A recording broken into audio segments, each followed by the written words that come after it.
भगवान बुद्ध आणि त्यांचा धम्म चतुर्थ खंड भाग तिसरा, त्यामधील 2 लोभ आणि तृष्णा. लोभ व तृष्णा यांच्या आहारी जाऊ नका. त्यांच्या आहारी न जाणे हा बौद्ध जीवन मार्ग आहे. लोभ व तृष्णा यांच्या आहारी जाऊ नका. त्यांच्या आहारी त्यांच्या आहारी न जाणे हा बौद्ध जीवन मार्ग आहे. धनाचा सारखा वर्षाव होत राहिला तरी कामना शमत नाही. सुज्ञ लोक जाणतात की कामना ही अशक्य व दुःखकर आहे. धनाचा सारखा वर्षाव होत राहिला तरी कामना शमत नाही. सुज्ञ लोक जाणतात की कामना ही अशक्य व दुःखकर आहे. जो स्वलोकीच्या कर्मभोगातही आनंद मानित नाही, जो तृष्णेचा क्षय करण्यात सदैव रत असतो, तो सम्यक संबुद्धाचा शिष्य होय. लोभातून दुःख उत्पन्न होते. लोभातून भय निर्माण होते. लोभापासून पूर्णपणे विमुक्त झाल्याने दुःख आणि भय यापासून मुक्तता लाभते. तृष्णेतून दुःख उत्पन्न होते. तृष्णेपासून भय निर्माण होते. तृष्णेपासून पूर्णपणे विमुक्त झाल्याने दुःख आणि भय यापासून मुक्तता लाभते. जो जीवनाचे खरे ध्येय विसरून कामभोगाच्या मागे लागतो आणि अहंकारी बनतो, तो ध्यान चिंतनात काळ व्यतीत करणाऱ्यांचा द्वेष करू लागतो. जवळही कुठलीही वस्तू हरवली तर दुःख वाटते. म्हणून माणसाने कशा संबंधीही आसक्ती ठेवू नये. ज्यांना कोणतीही अतिप्रिय अथवा द्वेष करण्याजोगे वाटत नाही, त्यांना कोणतीच बंधने नसतात. कामभोगापासून दुःख आणि भय उत्पन्न होते. जो कामभोगासक्त नाही त्याच्या वाटेला भय नाही आणि दुःख नाही.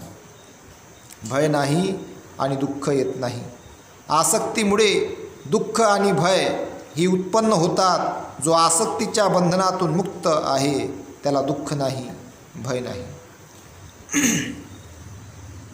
आता याचं मापदंड कोण काढा? कसं?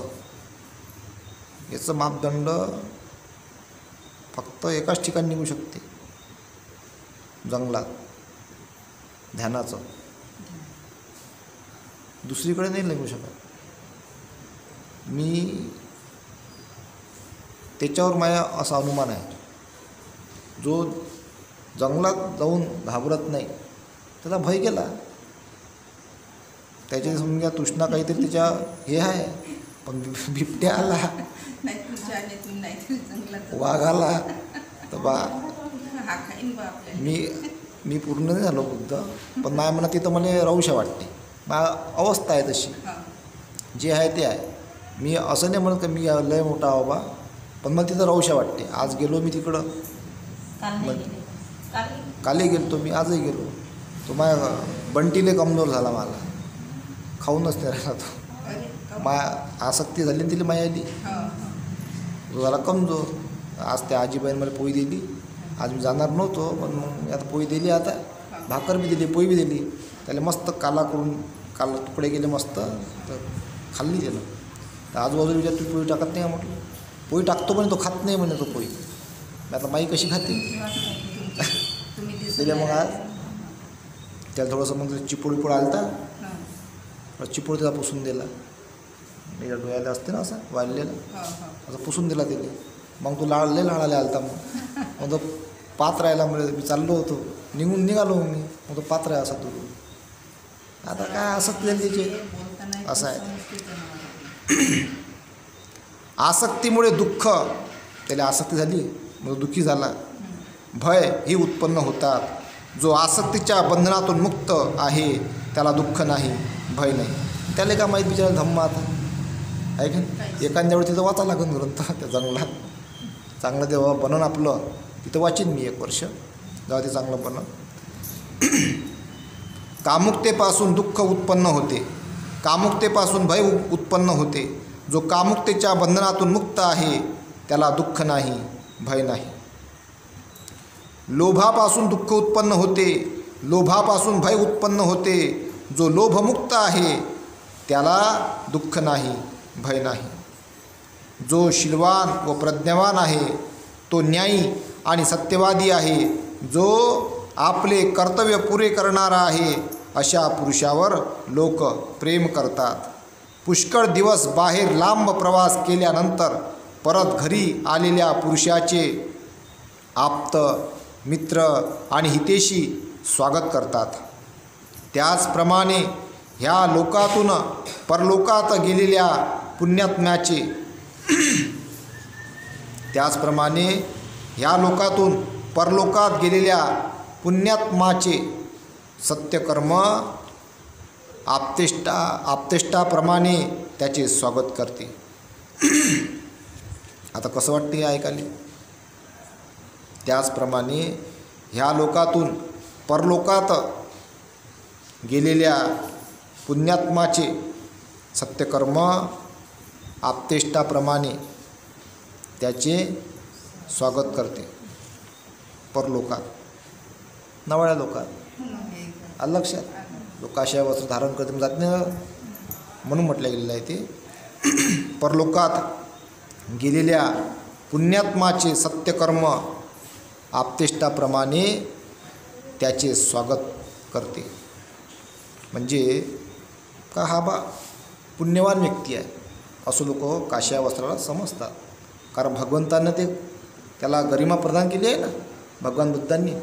जो मग काश्या वस्त्र धारण करते त्याला पुण्य आत्मा समजतात लोक, का पुण्यवान व्यक्ती आहे बा. तर त्याच्या सत्यकर्म, कारण काश्या वस्त्र पाहिलं लोक झुकतात ना. पहा किती मोठी गरिमा त्याला भगवंतांनी प्राप्त करून दिलेली आहे. त्यातला व्यक्ती कसाही असो, पण पहिले काश्या वस्त्र पाहिल्यावर लोक तिला झुकतात. काहून? भगवंत दिसले बा, भगवंत दिसले म्हणून म्हटलं गेलं आहे पुण्यवान व्यक्ती. पुण्यात्मा म्हणजे पुण्यात्माचे सत्यकर्म म्हणजे पुण्यवान व्यक्ती, पुण्यवान माणूस. सत्यकर्म आप्तेष्टाप्रमाणे त्याचे स्वागत करते. तो पुण्यवान मनुष्य आहे आणि सत्यकर्म करतो म्हणून चांगलं कर्म करते बा, म्हणून त्याचे आप्तेष्टाप्रमाणे त्याचे स्वागत करते. सगळे लोक, परकीय लोक सगळे स्वागत करतात. इतकी मोठी गरिमा भगवंतांनी ती प्राप्त करून दिली आहे काश्या वस्त्राला. तर त्याची राखण जो करते ते अधिक मग त्याची उंची वाढते, अधिक वाढते उंची. तर मग भगवंतांनी तर सगळं बुद्धपुत्र म्हणतात ना, तर भगवंतांनी कमाई करून ठेवली सगळी, त्यांना मिळाली. तर त्याची उंची अधिक जो वाढवते त्याला अधिक अधिक अधिक लाभ होते, अधिक अधिक लाभ होते, अधिक त्याची उंची वाढते. जेव्हा उंची वाढते तेव्हा अहंकार बी नाही आला पाहिजे. म्हणून धम्म सगळं सांगितलं आहे भगवंतांनी. पाय जमिनीवर राहिले पाहिजे, जास्त उंच नाही उडलं पाहिजे. मग ते मग अधिक खाली पडते, मग उंच उडलं तर. म्हणून ते सगळा धम्म आहे त्यासाठी. आणि त्यानुसार त्यांनी चाललं पाहिजे, असं ते आहे. सगळ्यासाठी, माझ्यासाठी, तुमच्यासाठी, सगळ्यासाठी. जास्त असं हवेवर नाही तर लागत. बापा आता माया पाया लागतं लय, त्यानं अहंकार वाढते. आलं लक्षात? जास्त पाया लागल्या ना एखाद्या जागात अहंकार येते, मग म्हणतो नको लागू बाप्पा, इकडं लाग, म्हणले पाहिजे. रोग आहे तो अहंकार, म्हणतो रोग नाही झाला पाहिजे म्हणून म्हणतो नाही इकडं लागा, असं आहे ते गणित. म्हणून मी काय करतो, कधी कधी गाडी जाणून ढकलतो. आज गाडी बंद केली, मी ढकलत लागलो. गाडीनं फिरणं म्हणजे अहंकार येतं अंगात, मग गाडी बंद करतो मी. पेट्रोल तरी ढकलतो 2-4 किलोमीटर चाललं ढकलत. रस्त्याने विचारते का गाडी पेट्रोल संपला नाही, मग काहून ढकलू राहिले, थोडासा व्यायाम होते, चाललो.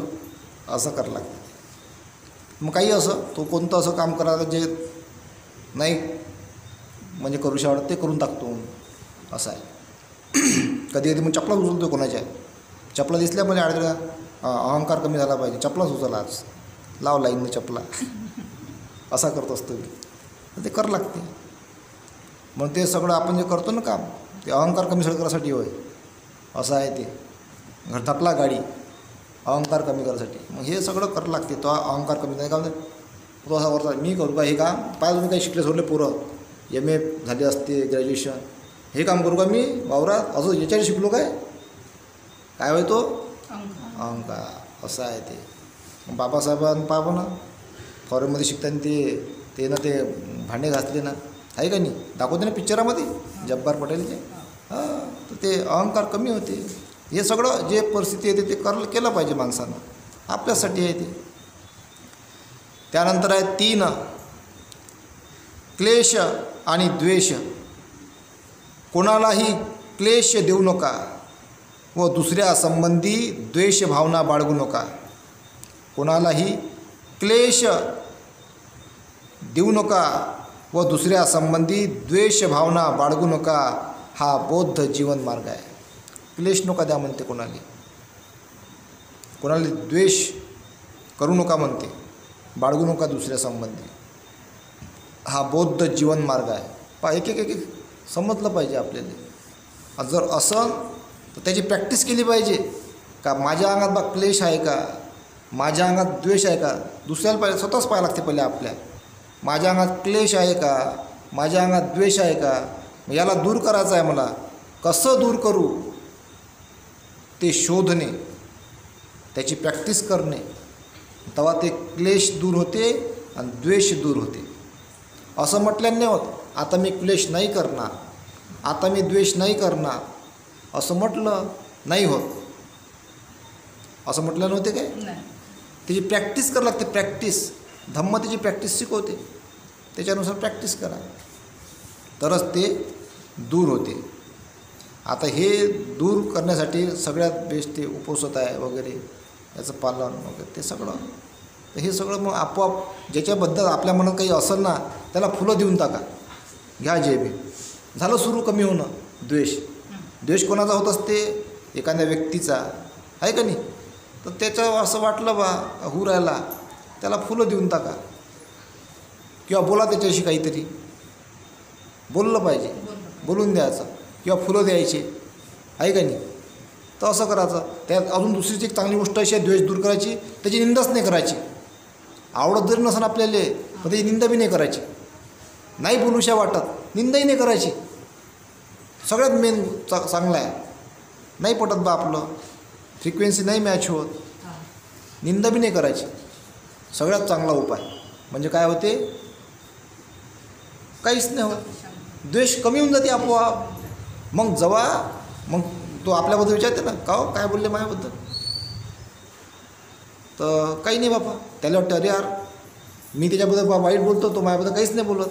मग तोही काय करते? मग तोही आपल्याबद्दल द्वेष करणं कमी करून टाकते, दूर करून टाकते. आणि ही भावना जर आपण बाळगली आपोआप सगळं असं कमी होऊन जाते. हा चांगला दृष्टिकोन हमेशा ठेवला पाहिजे आपण. हाच धम्म आहे. म्हणून म्हटलं गेलं आहे, कोणालाही क्लेश देऊ नका, दुसऱ्या संबंधित द्वेष भावना बाळगू नका. हा बौद्ध जीवन मार्ग आहे.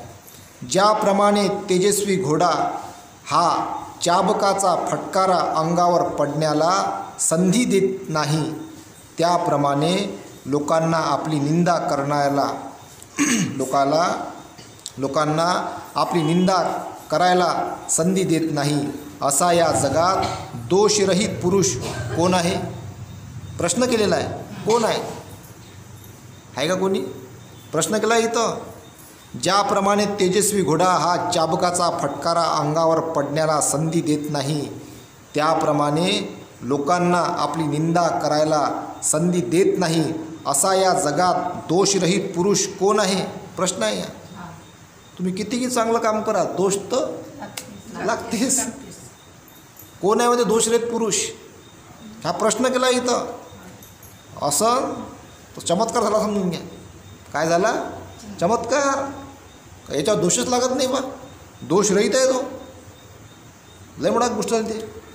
इथं दोषापासून कोणी सुटलं नाही, सम्यक संबुद्ध नाही सुटले. कोण सुटणार आहे? आपण सामान्य. म्हणून म्हटलं प्रश्न केला आहे तो, का दोषरहित पुरुष कोण आहे? हा प्रश्न आहे. श्रद्धा, शील, वीर्य, सत्यशोध, विद्या आणि आचरण यांची पूर्तता आणि जागरूकता याची पूर्तता आणि जागरूकता यांच्या योगाने महान दुःखाचा अंत करा. काय म्हटलं आहे? दुःखाचा अंत कसा होते म्हणते? श्रद्धा, शील, वीर्य, समाधी, सत्यशोध, विद्या आणि आचरण यांची पूर्तता आणि जागरूकता यांच्या योगाने महान दुःखाचा अंत करा. हे लय महत्त्वाचं आहे. हेच तर करावं लागते. म्हणजे ह्या सगळ्या बाबी जर असन तर सगळं दुःख दूर होते. क्षमा परमतप आहे. निर्वाण परमपद आहे. क्षमा करणे, माफ करणं मोठं कठीण आहे. बरं तप म्हटलं दिले. क्षमा करणे, माफ करून देणे. एखाद्यानं समजा आपल्याला खूप शिव्या दिला, खूप त्रास दिला, खूप वेदना दिल्या, खूप तकलीफ दिली आणि त्याला क्षमा करणे. जा तुला क्षमा करलं, माझ्या मनात उत्पन्न झाला होता, तुला क्षमा केलं, जा. त्याला काय म्हटलं आहे? परमतप. एवढं तपश्चर्या. ते तपश्चर्या नकली झाली. तपश्चर्याची अवस्था ते का तुम्ही क्षमा करू शकता. क्षमा करणे, हिंसा करण्याची मनामध्ये जर कोणाच्याबद्दल मनामध्ये उत्पन्न झालं असेल त्याला क्षमा करून द्या, माफ करा. असते ना कुठं कुठं काही प्रसंग घडतात, मग म्हणतात त्याला संपूनच टाकतो, त्याचं असंच करतो, त्याला तसंच करतो, आहे का नाही? माफ करून द्या, तेच परमतप आहे. माफ करणं लय मोठी गोष्ट आहे. आणि ह्या मनामध्ये विचार येता कामा नये, माफ करून द्यायचं. आणि हे भगवान बुद्धांनी केलं, हेच बाबासाहेबांनी केलं, माफ केलं. ज्यांनी बाबासाहेबांचा अपमान केला, त्रास दिला, वेदना दिल्या, बाबासाहेबांनी काय केलं? क्षमा केलं त्यांना. काय तयार केलं? संविधान. आता तुम्ही आडवे तेडवे वागले तर भोगसाल. कर्माळ सोडलं, संविधान तयार केलं. ह्या कलमा लागू केल्या, ॲट्रॉसिटी ॲक्ट, सगळ्या कलमा. हिंसा करसाल परिणाम भोगसाल, चोरी करसाल परिणाम भोगसाल, खोटं बोलसाल, व्यभिचार करसाल परिणाम भोगसाल, हिंसा करसाल, व्यसन करसाल परिणाम भोगसाल. सगळ्या या कलमा लागून दिल्या. कायदा तयार केला बाबासाहेबांनी. आणि हा कायदा बाबासाहेबांचा 70 वर्षामध्ये घाबरले. त्यांच्या मतानुसार नाही आहे तो, त्यांचं मतानुसार म्हणजे गुलामगिरीचा कायदा. बाबासाहेबांनी कोणता कायदा तयार केला? स्वतंत्रता, समता, स्वातंत्र्य, बंधुत्व, न्यायाचा कायदा. याला घाबरले. उपकार म्हणा का बाबासाहेबांनी तुम्हाला क्षमा केलं. परम तपश्चर्या होती ते. परम तप केलं त्यांनी, क्षमा केलं. नाही तर एखादा काय करते, ह्या टोळी जमा करते, चांगली झालती टोळी. एवढी मोठी बटालियन फौज तयार केली बाबासाहेबांनी. समता सैनिक दलाची फौज, महार बटालियनची फौज, ह्या असंख्य OBC SC ST कार्यकर्ते तयार केले ते बाबासाहेबांनी. अशी लाखांची फौज तयार केली होती, लाखो करोडाची. मग एखाद्या माणसाच्या मनात राग असता लय मोठा, लेका यानं लय मला त्रास दिला रे, हा तयार घ्या बदला.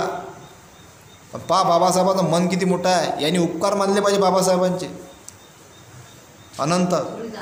आता ते खरे मानून राहिले, खोटे मानून माहीत नाही, पण पाया लागतात, झुकतात बाबासाहेब पुढं. आता पाया लागू राहिले. आता खरं खोरं लागतात का खोटे लागतात त्यांचं त्यांनाच माहीत. पण त्यांनी प्रामाणिकपणे उपकार मानावं, ढोंग करू नये. नाही तर आजही आम्ही ते भीमापूर गावचे सैनिक आहोत. आजही आमच्यामध्ये तेच रक्त आहे. आम्ही फक्त भगवान बुद्धाच्या धम्मामुळं शांत आहोत. आमच्यामध्ये शांती आहे, मैत्री आहे, करुणा आहे, मुदिता आहे, आनंद आहे. म्हणून आम्ही शांतीनं काम करतो, संयमानं काम करतो. तर याची जाणीव तुम्हाला असली पाहिजे. तर म्हणून म्हटलं गेलेलं आहे, क्षमा हे परम तप आहे, निर्वाण हे परम पद आहे, असे बुद्ध सांगतात. दुसऱ्यांची हिंसा करणारा व दुसऱ्यांना त्रास देणारा प्रवज्जित खरा श्रमण होऊ शकत नाही. काय म्हटलं भगवंतांनी? भिक्षूंना आदेश केला आहे भगवंतांनी, काश्या वस्त्रधारींना. काय म्हटलं आहे? दुसऱ्यांची हिंसा करणारा व दुसऱ्यांना त्रास देणारा प्रवज्जित खरा श्रमण होऊ शकत नाही. कोणाचीही निंदा न करणे, कोणालाही क्लेश न देणे व प्रतिमोक्षाच्या नियमांचे पालन करणे हा बुद्धाचा उपदेश आहे. स्वतः हिंसा करू नका किंवा हिंसा करणाऱ्या दुसऱ्या लोकांना सहाय्यही करू नका. जो स्वतः सुखाच्या शोधात आहे त्याप्रमाणेच जो सुखाची इच्छा करणाऱ्या प्राण्याची हत्या करीत नाही, जो सुखाची इच्छा करणाऱ्या प्राण्याची हत्या करीत नाही किंवा त्यांना कष्ट देत नाही, त्याला सुख प्राप्त होईल. विभग्न झालेल्या घटनेप्रमाणे जो क्रोध जिंकल्यामुळे विभक्त झालेल्या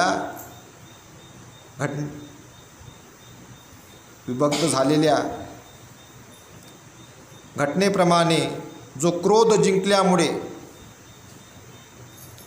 मुक्त आहे, जो क्रोध जिंकल्यामुळे मुक आहे, त्याला निब्बाण पद लाभलेलाच आहे.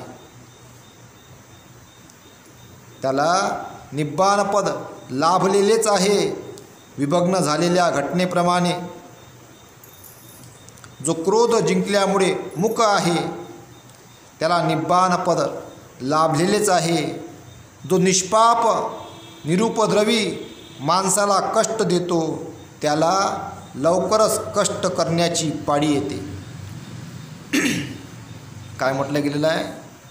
जो निष्पाप निरुपद्रवी माणसाला कष्ट देतो त्याला लवकरच कष्ट करण्याची पाळी येते. हे भगवंत म्हणतात. एखादा असते कोणी बिचारा गरीब माणूस, त्याला जर कोणी विनाकारण त्रास देत असेल तर चक्र फिरते ते कर्माचं.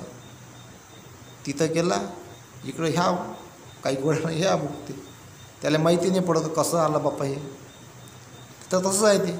इथं सांगितलं आहे भगवंतांनी, जो निष्पाप निरुपद्रवी माणसाला कष्ट देतो त्याला लवकरच कष्ट करण्याची पाळी येते.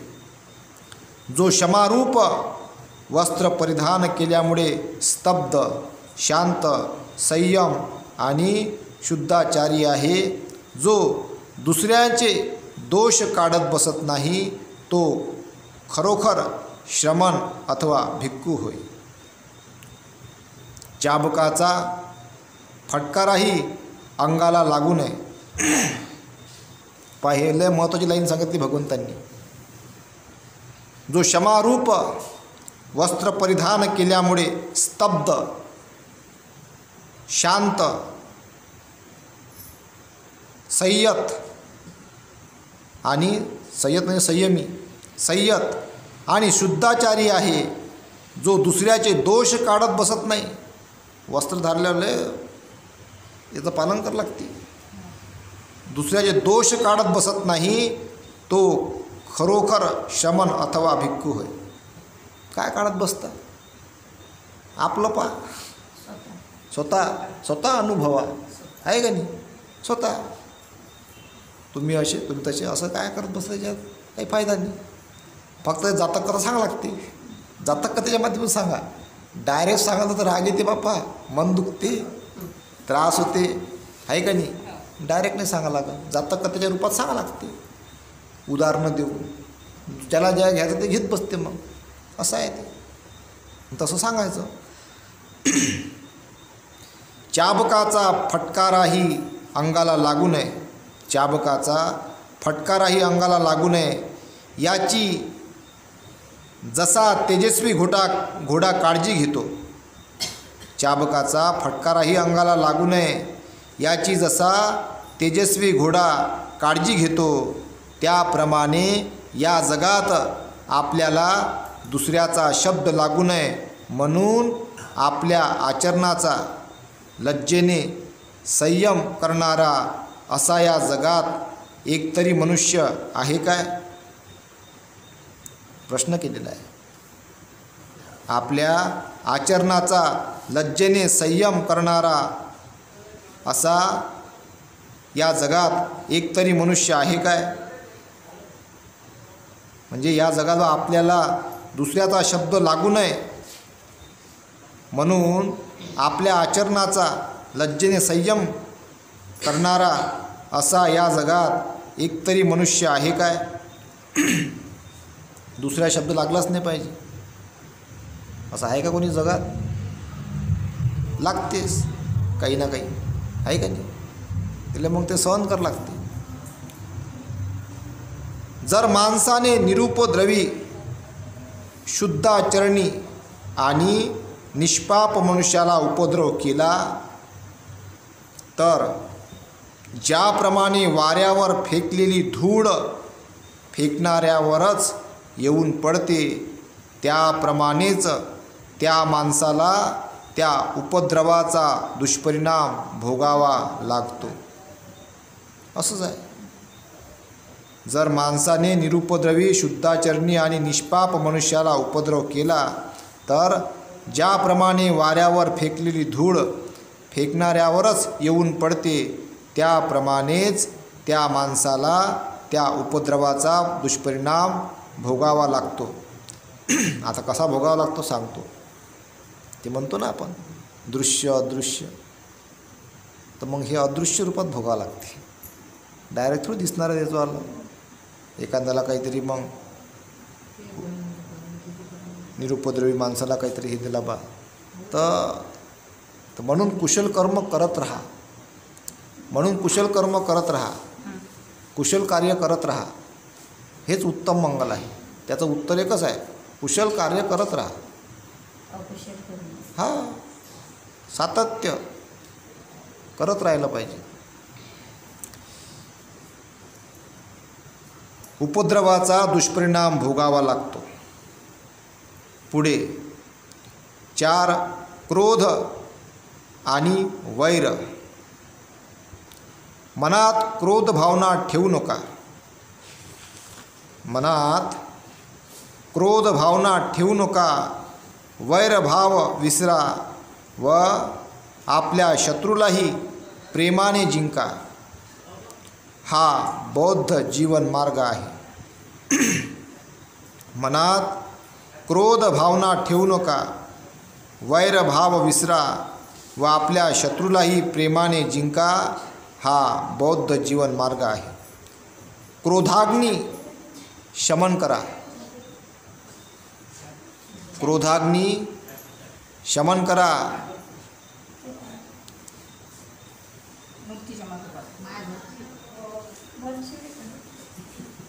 मनात क्रोध भावना ठेवू नका. वैरभाव विसरा व आपल्या शत्रूलाही प्रेमाने जिंका. आपण हे जेवढंही सांगतो तरी सगळ्यांशी प्रेमानं वागायचं. तो आपला मग कोणी असू दे, प्रेमानंच. हा बौद्ध जीवन मार्ग आहे. क्रोधाग्नी शमन करा. तो मला अपशब्द बोलला, त्याने मला वाईट रीतीने वागविले, त्याने माझ्यावर कुरघोडी केली, मला लुबाडले, असे विचार ज्याच्या मनात वावरत असतात त्याचा क्रोधविकार कधीही शमत नाही. ज्याच्या मनात असे विचार उठत नाहीत त्याचा क्रोध शांत झालेला असतो. शत्रूच्या वाईटावर द्वेष्ट्याच्या वाईटावर टपलेला असतो. शत्रूच्या वाईटावर द्वेष्ट्याच्या वाईटावर टपलेला असतो. माणसाने अक्रोधाने क्रोधाला जिंकावे. साधुत्वाने जिंकावे. खरे बोलावे, रागावू नये, मागितल्यानंतर थोडे तरी द्यावे. पा किती किती व्यवस्थित भगवंताने सांगितलेलं आहे, स्पष्ट सांगितलेलं आहे. माणसाने अक्रोधाने क्रोधाला जिंकावे, असाधुत्वाला साधुत्वाने जिंकावे, खरे बोलावे, रागावू नये, मागितल्यानंतर थोडे तरी द्यावे. असं देऊन द्या थोडंसं, हां देऊन टाका. क्रोध सोडावा, अभिमानाचा त्याग करावा, सर्व बंधनावर जय मिळवावा. येणेप्रमाणे जो नामरूप विषयी, येणेप्रमाणे नामरूपाविषयी अनासक्त असतो, असा परिग्रही दुःख भोगत नाही. क्रोध सोडावा, अभिमानाचा त्याग करावा. ते असते ना अभिमान, अभिमान तो एक प्रकारचा, त्यानेही माणूस हे होऊन जाते. अभिमानाचा त्याग करावा, सर्व बंधनावर जय मिळवावा. येणेप्रमाणे जो नामरूपाविषयी, नाम म्हणजे मन, रूप म्हणजे शरीर, नामरूपाविषयी अनासक्त असतो, असा अपरिग्रही दुःख भोगत नाही. लय मोठी गोष्ट आहे, ते लय मोठी अवस्था आहे. ही अवस्था प्राप्त करायसाठीच तर सगळी प्रॅक्टिस करावी लागते धम्माची. हे प्रॅक्टिस करावी लागते आता याच्यावर. वाढत्या क्रोधाला जो बहकलेल्या रथाप्रमाणे थांबवून धरतो, वाढत्या क्रोधाला जो बहकलेल्या रथाप्रमाणे थांबवून धरतो, त्यालाच मी खरा सारथी म्हणतो. बाकीचे नुसते लगाम धरणारेच आहेत. काय म्हटलं गेलेलं आहे? वाढत्या क्रोधाला जो बहकलेल्या रथाप्रमाणे थांबवून धरतो. क्रोध वाढला नाही पाहिजे, त्याच्या दोऱ्या हाती असल्या पाहिजे. जो थांबवून धरतो त्यालाच मी खरा सारथी म्हणतो. बाकीचे नुसते लगाम धरणारेच आहेत. बाकीचे नुसते लगाम धरणारेच आहेत.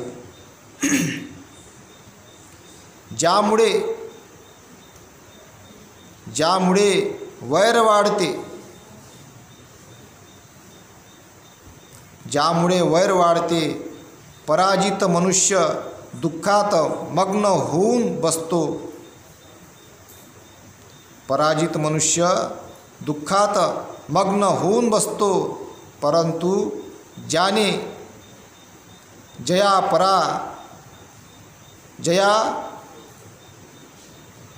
पराजयाच्या कल्पनेचा त्याग केला आहे, असा शांत पुरुष सुखाने झोप घेतो.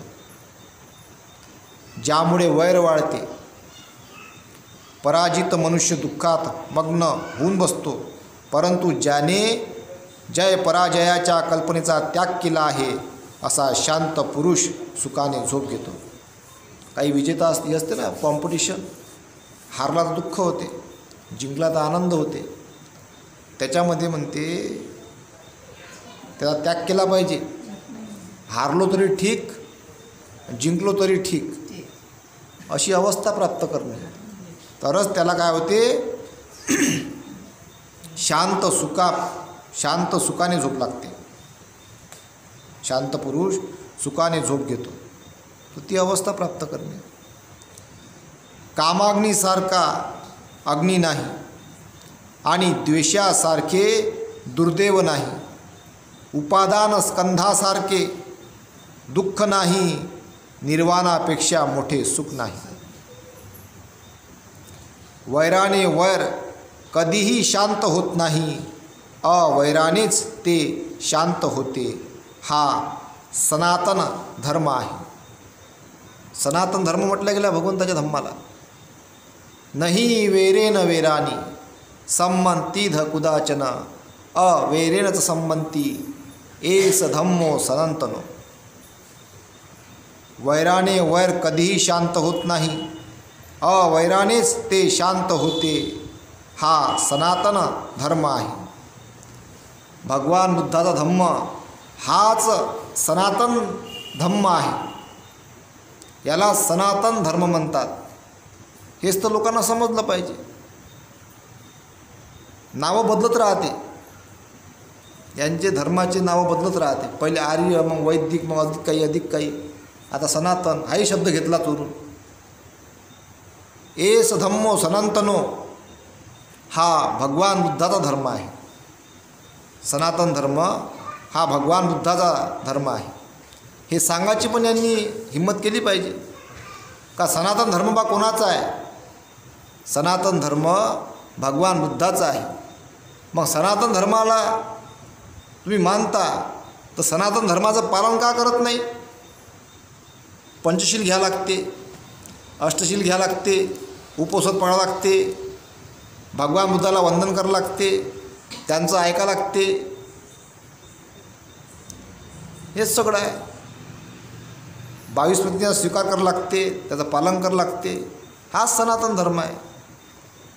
मग हे करावं लागते तरच तो सनातनी, नाही तर सनातनी नाही होत. जो बुद्धाच्या मार्गानं चालत नाही तो सनातनी नाही. जो भगवान बुद्धाच्या मार्गाने चालतो तोच सनातनी आहे. एस धम्मो सनातनो. तर आता आपण इथेच थांबूया. साधू साधू साधू.